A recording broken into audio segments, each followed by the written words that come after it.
Pernah kepikiran nggak, kenapa sih bahasan politik di Indonesia sekarang ini sering banget bawa-bawa nama desa fiktif dari anime? Nah, di penjelasan kita kali ini, kita bakal ngebongkar habis-habisan sebuah fenomena yang sebenarnya cukup absurd, tapi nyata banget. Kita bakal ngeliat gimana sebuah desa ninja dari komik Jepang bisa tiba-tiba berubah wujud jadi sandi rahasia buat ngelontarin kritik politik di dunia nyata. Percaya deh, ini tuh jauh lebih dari sekedar tren internet biasa. Ini adalah sebuah manuver sosiolinguistik yang luar biasa cerdas. Jadi, begini pertanyaannya. Kenapa tiba-tiba jutaan netizen kita memanggil negara mereka sendiri dengan sebutan Konoha? Buat yang mungkin belum familiar, Konoha ini adalah desa fiktif di anime Naruto. Terus, apa sih yang memicu fenomena ini sampai-sampai julukan ini melekat banget di obrolan sehari-hari kita? Ya, semuanya bermula di awal tahun 2020-an dari sebuah hobi netizen yang kita kenal dengan istilah cocok logi. Kalian tahu lah ya, praktek iseng nyambung-nyambungin dua hal yang sebenarnya nggak ada hubungannya, tapi kok malah nemu kemiripan yang luar biasa akurat. Dalam kasus ini, para penggemar anime mulai nyadar kalau ada paralel atau kemiripan yang benar-benar mencengangkan antara sejarah kepemimpinan di desa fiktif Konoha dengan sejarah presiden di Indonesia. Sinkronisasi inilah yang pada akhirnya memicu segalanya. Bayangin deh, netizen berhasil memetakan 4 Hokage atau pemimpin Konoha yang pertama dengan 4 presiden pertama kita. Hashirama disamakan dengan Bung Karno, sama-sama sang pendiri bangsa yang menyatukan faksi-faksi. Terus Tobirama dan Pak Soeharto, dua sosok yang membangun institusi negara dengan gaya yang sangat tegas. Lanjut ke Hiruzen dan B.J. Habibie yang sama-sama dihormati banget karena kejeniusan intelektual mereka. Sampai akhirnya Minato dan Gus Dur, dua pemimpin yang masa jabatannya lumayan singkat, tapi rela berkorban banyak demi perdamaian. Gila kan? Tunggu dulu, polanya ternyata nggak berhenti sampai di situ. Kebetulan ini berlanjut dengan Super Mulus, Tsunade dan Ibu Megawati. Dua-duanya adalah pemimpin perempuan pertama yang merupakan keturunan langsung dari sang pendiri. Lalu ada Kakashi dan Susilo Bambang Yudhoyono yang sama-sama punya latar belakang taktis militer yang kuat. Dan puncaknya nih, Naruto dan Joko Widodo. Keduanya fokus banget pada misi-misi perdamaian. Dan yang paling ikonik, mereka berdua terkenal karena melakukan rekonsiliasi yang super mengejutkan dengan rival terberat mereka. Pola ini seolah-olah ngunci narasi kalau sejarah politik kita tuh beneran ngopi naskah dari anime. Nah, momen rekonsiliasi inilah yang jadi bukti pamungkas buat publik. Di dunia anime, si Naruto menunjuk musuh bebuyutannya, Sasuke, buat jadi kepala keamanan alias Shadow Hokage. Terus di dunia nyata, Jokowi menunjuk rival sengitnya di 2 kali pemilu, Prabowo Subianto, sebagai Menteri Pertahanan. Pragmatisme politik macam ini, di mana mantan lawan tiba-tiba bersatu, bikin netizen makin yakin kalau sebutan negara Konoha ini udah bukan sekedar lelucon lagi. Dan tebak apa? Narasinya terus berevolusi ngikutin realitas politik kita yang paling baru, terutama pas momen pemilu 2024 kemarin. Karakter Boruto, yang di animenya adalah anak dari Hokage ke-7, dipakai sama publik buat menyimbolkan Gibran Rakabumi Raka, putra dari presiden ke-7 kita yang maju sebagai calon wakil presiden. Lewat simbolisme ini, netizen bisa bebas ngobrolin kecemasan mereka soal isu politik dinasti atau regenerasi kekuasaan pakai cara yang terasa sangat santai dan familiar. Tapi kalau kita kupas lapisan demi lapisannya, bakal kerasa banget kalau fenomena ini tuh udah berevolusi jauh. Ini bukan lagi sekedar hiburan budaya pop atau candaan anak tongkrongan.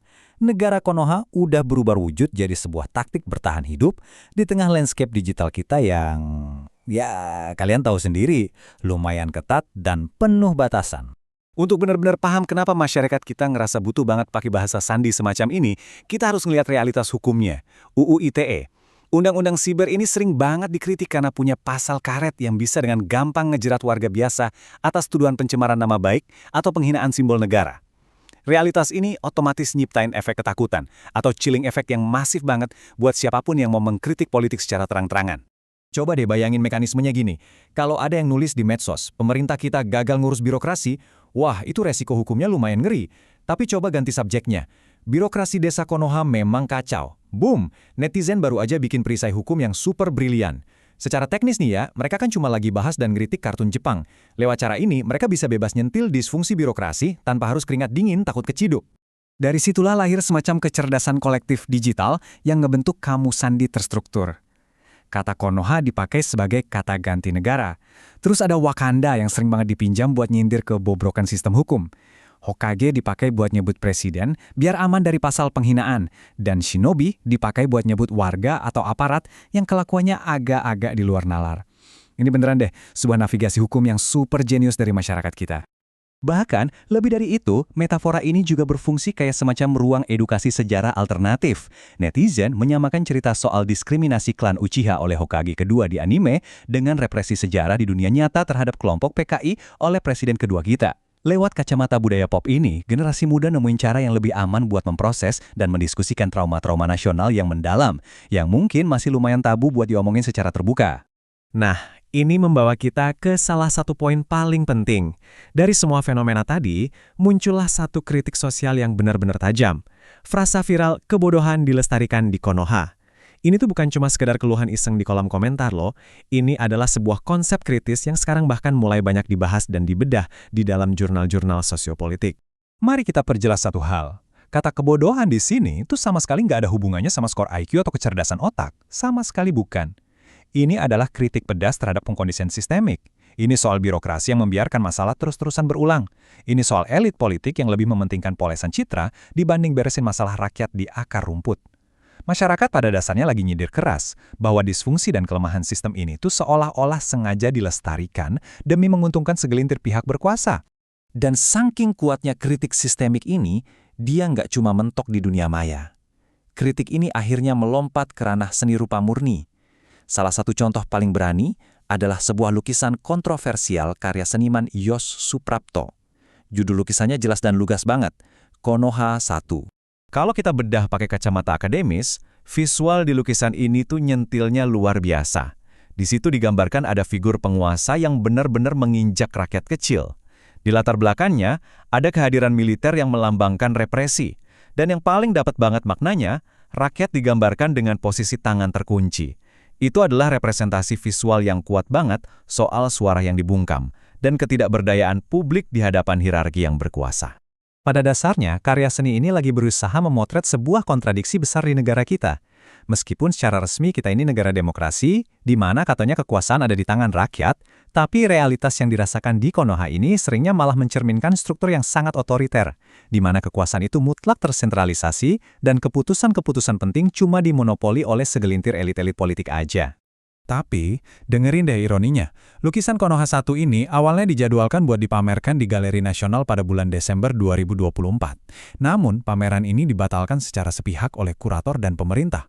Ironisnya, banyak pengamat yang bilang kalau pembatalan mendadak ini justru malah memvalidasi pesan dari lukisan itu sendiri. Secara nggak langsung, pembatalan tersebut jadi bukti nyata soal kuatnya kontrol politik terhadap kebebasan berekspresi, persis seperti apa yang mau dikritik oleh sang seniman. Di sisi lain, kita juga harus fair dan dengerin peringatan dari para sosiolog. Terlalu nyaman berlindung di balik metafora anime ini ternyata ada risikonya juga. Ada kekhawatiran bahwa kalau kita terus-terusan membingkai isu nasional yang super rumit pakai cerita komik Jepang, kita justru berpotensi menyederhanakan akar masalahnya. Belum lagi, ini pelan-pelan bisa mengikis identitas dan kearifan budaya lokal kita sendiri. Iya, ada satu ironi lagi yang lumayan nyesek nih soal lingkungan. Di animenya, Konoha itu dijuluki desa daun tersembunyi karena perlindungan alam dan hutannya yang luar biasa hijau dan asri. Berbanding terbalik banget kan sama realitas di negara kita yang sering banget disorot karena isu deforestasi besar-besaran, polusi gila-gilaan, dan eksploitasi lahan yang gak ada habisnya. Benar-benar bumi dan langit. Jadi, kalau kita tarik benang merahnya dari bahasan kita hari ini, fenomena julukan negara Konoha ini jelas jauh melampaui sekedar candaan fandom anime. Ini adalah mekanisme sosiolinguistik yang cerdas banget. Alat yang dipakai masyarakat kita buat bisa mengkritik kekuasaan secara aman dan menembus batasan hukum yang kaku kayak UU ITE.